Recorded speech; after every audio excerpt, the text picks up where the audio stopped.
Terima kasih. Mohon maaf ini sudah terlihat ya? Ya, sudah, Kak. Sudah, Kak. Oh, baik. Baik ya, selamat siang semuanya, rekan-rekan pejuang beasiswa LPDP. Di sini saya Ihsan. Materi yang akan saya sampaikan pada siang hari ini adalah terkait tips untuk LPDP reguler tujuan luar negeri. Jadi saya lebih memfokuskan kepada apa yang membedakan, apa yang harus kita fokuskan jika kita menempuh jalur ini, begitu ya. Sebelumnya tadi sudah disampaikan di sesi sebelumnya terkait yang umum, regulernya seperti apa. Kalau yang ini yang lebih khusus untuk tujuan luar negeri. Baik, yang pertama apa yang harus kita persiapkan? What to prepare?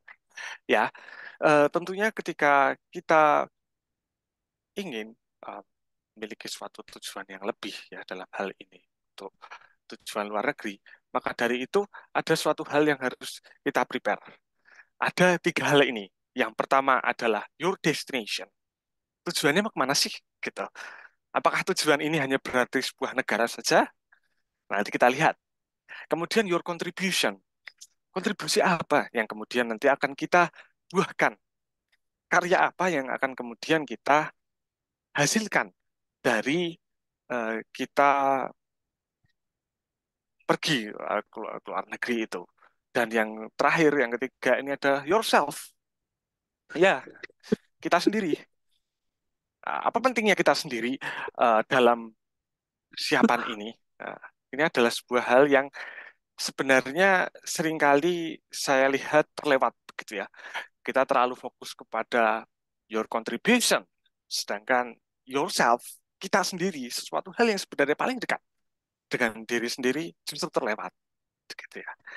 Nah, your destination, uh, tujuan kita, seperti yang tadi saya sebutkan, apakah ini tentang negara saja? In which country we will continue our study? Di negara mana kita akan melanjutkan studi kita? Kemudian di kota apa? Lebih detail lagi ya, jadi bukan hanya negara, tapi kota apa? Karena di dunia ini ada 100 lebih negara, tentunya ada ribuan, ratus ribuan kota berbeda, maka dari itu di kota mana? Itu harus penting. Iya. Oke, gitu dulu kali Kemudian, istirahat dulu ya, Lisanya. Apa mau bicara lagi sama Mama? enggak, udah semua mandi. Kemudian di universitas mana? Ini kan juga penting. Kita pergi untuk belajar. Maka dari itu tempat belajarnya yang mana gitu. Dalam satu negara tentunya ada banyak universitas. Bahkan negara yang kecil pun seringkali memiliki lebih dari satu universitas kelas dunia. Maka dari itu kita harus pahami universitas-universitas mana yang jadi tujuan kita. Jika sudah menempuh jalur LOE, maka universitas tentunya hanya satu.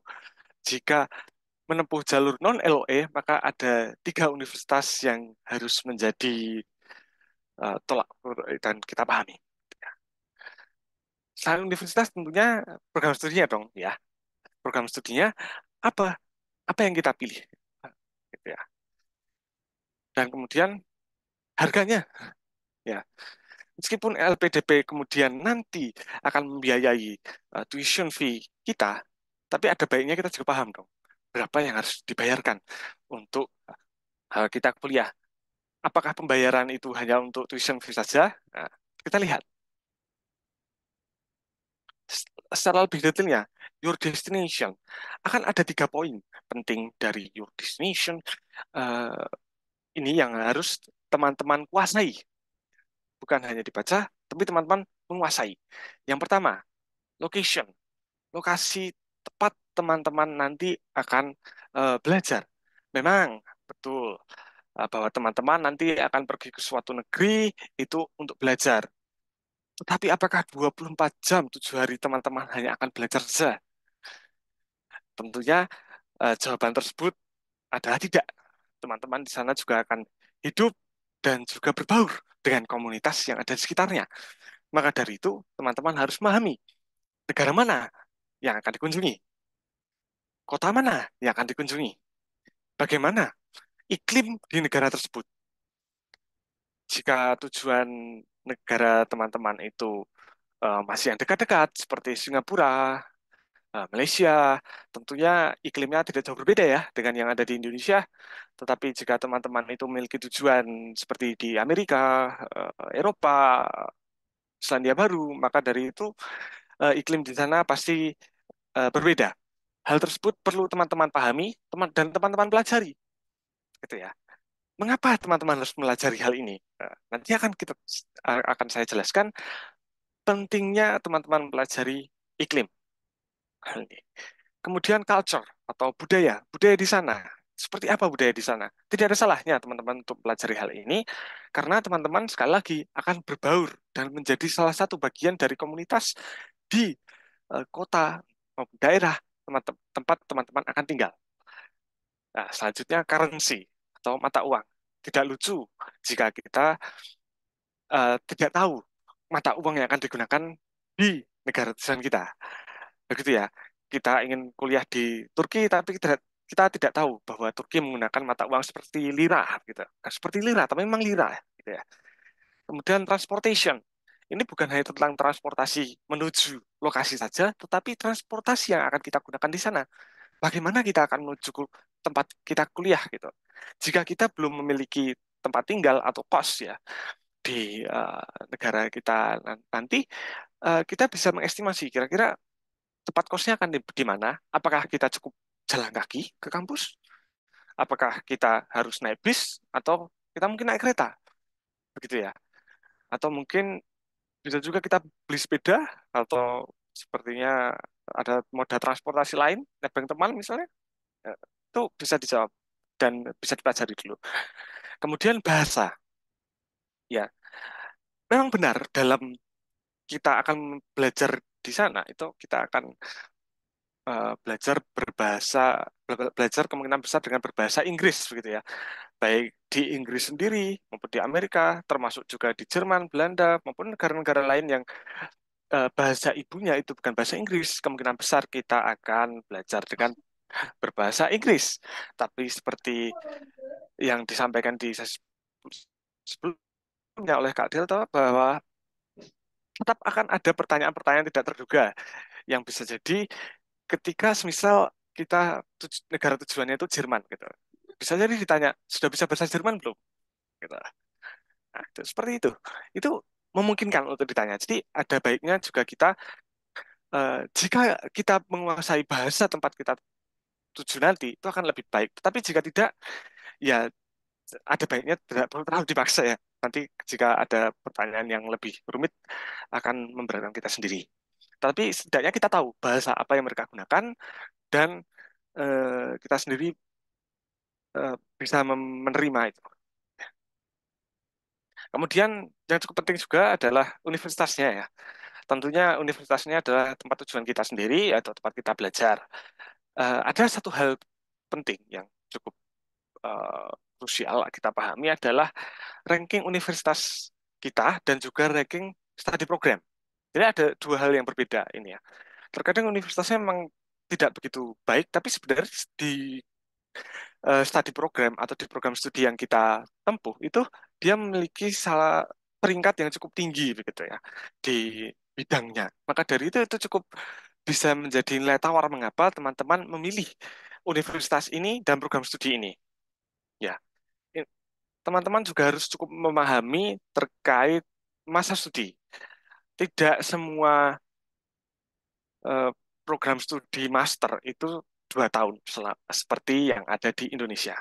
Ya, bisa dicari juga ada rentang waktu yang lain ya, khususnya jika tujuan negaranya adalah Inggris. Kemudian courses, ya, ada mata kuliah apa yang menarik perhatian teman-teman untuk memilih universitas yang teman-teman tuju, begitu. Harapannya hal ini itu sudah dituliskan oleh teman-teman di esai. Jadi teman-teman hanya melihat esainya, teman-teman hanya mempelajari esainya yang ada di CV itu, tahu bahwa mata kuliahnya apa, seperti supply chain misalnya, seperti environmental disaster seperti itu. Courses ini yang perlu dipelajari adalah selain namanya, tetapi juga sekiranya materi apa yang harus teman-teman ya, oh bukan yang harus ya, tapi yang akan teman-teman pelajari gitu ya. Kemudian requirement apa yang harus teman-teman penuhi agar lulus dari mata kuliah ini? Ya, penilaiannya seperti apa? Biasanya itu dijabarkan di situ. Misalnya persentase penilaian di suatu mata kuliah itu 70% dari tugas, 30%-nya ujian. Mata kuliah lain, meskipun di program studi yang sama, bisa jadi berbeda. Begitu. Nah, itu ada baiknya teman-teman pahami juga. Terus kemudian kreditnya berapa? Berbeda negara tentunya kredit sistemnya berbeda. Di Indonesia berapa, di negara lain juga berapa. Itu teman-teman perlu pahami. Maka dari itu teman-teman juga perlu memahami berapa kredit yang perlu teman-teman kumpulkan agar teman-teman nanti bisa lulus. Begitu. Berbicara tentang kelulusan, ini perlu dicatat juga bahwa teman-teman harus memahami apa yang harus teman-teman penuhi agar dapat lulus dan mendapatkan gelar master ataupun eh, doktoral ya. Jika doktoral seperti tadi length of tadi biasanya 3 tahun ya di negara manapun. Nah, untuk course ini biasanya lebih spesifik di master karena kalau doktoral agak berbeda ya.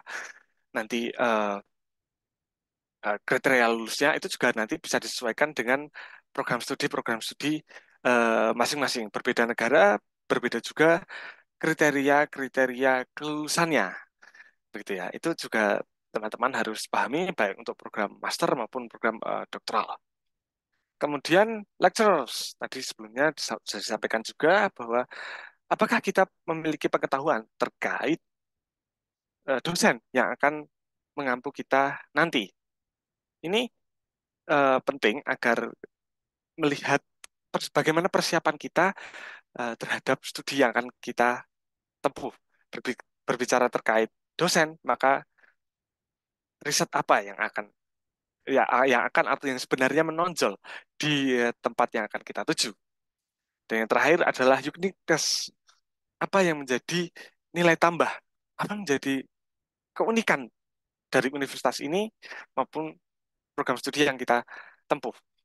Karena sistem edukasi yang berbeda dengan di Indonesia, kita tidak selalu bisa eh, mengkomparasikan dengan universitas yang ada di luar negeri dengan universitas yang ada di Indonesia. Bahkan antara universitas di luar negeri dengan negara yang itu dua negara yang berbeda, itu juga tidak bisa selalu dikomparasikan. Maka uniqueness ini adalah suatu hal yang menjadi distintif, gitu, menjadi nilai tambah, menjadi pembeda, gitu, untuk menjelaskan mengapa teman-teman memilih program studi ini. Ini bisa jadi dari mata mata kuliahnya, dari dosennya, dari studi programnya sendiri maupun dari ranking universitasnya sendiri. Dan kemudian budget atau pembiayaan. Berapa sih biaya kuliah di sana selama 1 tahun gitu? Berapa sih biaya hidup di sana? Transportasinya bagaimana biaya? Dan berapa biaya yang ditanggung oleh LPDP? Jangan sampai kalkulasi living cost kita lebih tinggi dari yang ditanggung oleh LPDP. Itu akan menjadi suatu pertanyaan besar. Lalu bagaimana kita bisa mengukur hal tersebut? Selanjutnya, kontribusi kita. Memang sebelumnya kita sudah disinggung terkait kontribusi, tentunya kita sudah tahu kontribusi itu seperti apa. Tapi apa yang menjadi keunikan kontribusi untuk tujuan luar negeri? Ya, what will I do? Apa yang akan kita lakukan? Bagaimana kita mencapai hal tersebut? Apakah hal ini penting? Gitu ya? Apakah ini menantang? Tantangan seperti apa yang harus kita jawab gitu ya? Mungkin ada alasan lain gitu ya dari kontribusi kita. Kita lihat kontribusi kita. Kita berbicara terkait career path atau jalan karir eh, kita ya. Ini umumnya bisa dibagi untuk menjadi 3 tahapan. Tahap jangka menengah, jangka jangka pendek dulu ya, jangka pendek, jangka menengah, jangka panjang. Jangka pendek tentunya eh, first step kita setelah kita lulus. Jangka menengah itu nanti yang menjembatani ke jangka panjang, dan yang jangka panjang itu adalah memang tempat kita settle, tempat kita berkontribusi lebih banyak dan berkolaborasi lebih luas. Nah, ini bisa berangkat dari masalah dan solusi yang saya harap juga sudah ada di esai teman-teman. Ya, ada masalah apa di Indonesia? Ada masalah apa di tempat teman-teman bekerja ada masalah apa di tempat teman-teman tinggal gitu. Lalu solusinya apa? Solusinya ya teman-teman berkuliah dan juga solusi implementasi apa yang akan teman-teman sampaikan. Kemudian pekerjaan apa yang nanti akan teman-teman impikan. Lalu korelasinya apa ini dengan tujuan luar negeri? Nah, eh, berkuliah di luar negeri itulah yang bisa masuk ke dalam suatu solusi ini.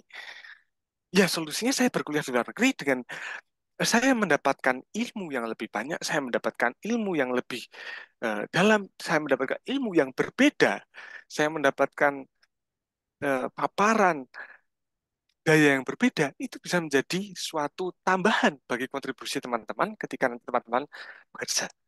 Itu bisa dipahami karena itu tadi budaya di berbagai daerah di dunia ini sangat berbeda. Maka nilai tambahnya juga berbeda. Universitas-universitas sistem edukasi yang ada di berbeda negara yang di negara yang berbeda-beda ini itu juga berbeda dan itu semua bisa menjadi nilai tambah gitu. Nah, nilai tambah apa yang perlu teman-teman eh, sampaikan di sini? Bagaimana kemudian itu bisa mempengaruhi pekerjaan dan kontribusi teman-teman kelak ketika sudah pulang ke tanah air.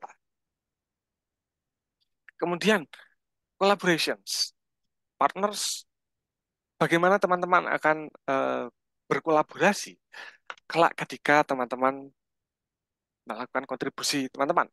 Tentunya dengan berkuliah di luar negeri ada nilai tambah di bagian kolaborasi ini yang teman-teman sebenarnya bisa eksploitasi, begitu ya. Teman-teman bisa mengenal orang-orang yang ada di luar sana, teman-teman bisa mengenal dan memperoleh channel yang lebih luas.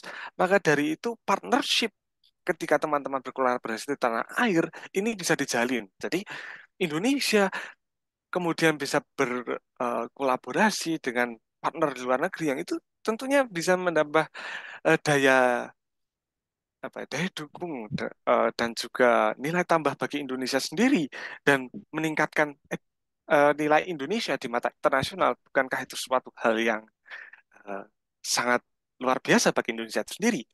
Kemudian apa objektif, apa tujuan dari teman-teman berkolaborasi ini? Ya, tentunya tidak hanya sekedar menambah teman, tapi juga menambah value dari output kolaborasi teman-teman. Nah, apa pentingnya kolaborasi ini? Ini sebenarnya kurang lebih sama dengan general ya. Tapi eh, mengapa kemudian kolaborasi ini peningkatan kolaborasi ini menjadi penting dan apa nilai tambah dari teman-teman bisa punya teman dan punya channel ya yang berasal dari luar sana. Nah, ini perlu teman-teman tajamkan di sini. Kemudian challenge. Tentunya kontribusi ini tidak datang tanpa tanpa adanya tantangan ya. Dia pasti akan ada penuh tantangan yang terjal seperti orang mau naik eh, gunung yang ada di gambar ini ya. Apa tantangannya? Apa tantangannya? Kemudian bagaimana teman-teman menjawab dan apa benefit ketika kita bisa menjawab hal tersebut. Tentunya tantangan ini tidak hanya ada dari ketika berkontribusi, tetapi juga ketika teman-teman berkuliah. Apa tantangan tantangan utama yang akan nanti teman-teman jumpai ketika teman-teman berkuliah gitu ya. Teman-teman harus bisa mengidentifikasi dan juga mengidentifikasi apa yang bisa teman-teman tempuh untuk mengovercoming tantangan tersebut. Yourself. Siapa sih diri kita? Apa kapabilitas kita? Apa kekurangan kita? Apakah kita sebenarnya kenal dengan masa lalu kita dan kenapa harus kita sendiri? Ya, experience, pengalaman. Ya, ini sebenarnya sudah teman-teman tulis di bagian sebelum esai ya untuk di CV LPDP terkait eh, pendidikan yang telah teman-teman tempuh sebelumnya, baik pendidikan bachelor maupun pendidikan master untuk yang ingin menempuh studi doktoral. Kemudian working experience, pengalaman pekerjaan teman-teman itu seperti apa? Apakah kemudian kedua hal ini itu bisa mendukung teman-teman untuk hidup dan thriving di luar negeri juga? Temukan poin yang bisa mendukung ke sana. Itu akan lebih baik. Kemudian great experience, ya pengalaman baik apa yang kemudian uh, pernah teman-teman alami dan apa yang bisa dipelajari. Ataupun not so great experience. Pengalaman yang sebenarnya tidak baik, tapi sebenarnya itu great experience juga. Tetapi memang ada hal-hal yang unfortunate atau hal-hal yang kurang baik yang teman-teman jumpai. Tapi teman-teman sekali lagi bisa belajar dari hal itu, maka dari itu sebenarnya itu juga great experience ya. Kemudian pros and cons, apa kelemahan dan kekurangan teman-teman, dan bagaimana kemudian teman-teman bisa memaksimalkan eh, kapasitas teman-teman dan juga bisa bukan untuk tapi lebih ke mengobati atau mengurangi kekurangan-kekurangan teman-teman itu sendiri. Kemudian sekali lagi uniqueness, added value teman-teman itu apa? Apakah compassion kita, apakah hardworking kita, determination, itu teman-teman harus temukan satu atau dua di dalam diri teman-teman, teman-teman highlight, baru em, teman-teman cari apa koneksinya ini dan apa yang bisa menambah nilai teman-teman agar memang teman-teman memantaskan diri untuk bukan hanya kuliah di luar negeri, tapi kemudian berkontribusi di kemudian hari. Nah, ini ada quotes dari saya, resilience and perseverance will lead you through the rough seas. Ya, kurang lebih seperti kapal yang barusan datang, ketika ada ombak yang besar, maka resilience and perseverance itu yang kita miliki. Rough seas untuk saat ini tentunya adalah sesi kita nanti substansi, ya. Nah, thank you very much. Jika teman-teman memiliki pertanyaan lebih lanjut, nanti bisa ditanyakan di sesi tanya jawab dan juga bisa ditanyakan di melalui Instagram saya, linknya akunnya ada di sini. Baik, terima kasih. Assalamualaikum warahmatullahi wabarakatuh. Selamat siang. Saya kembalikan kepada moderator.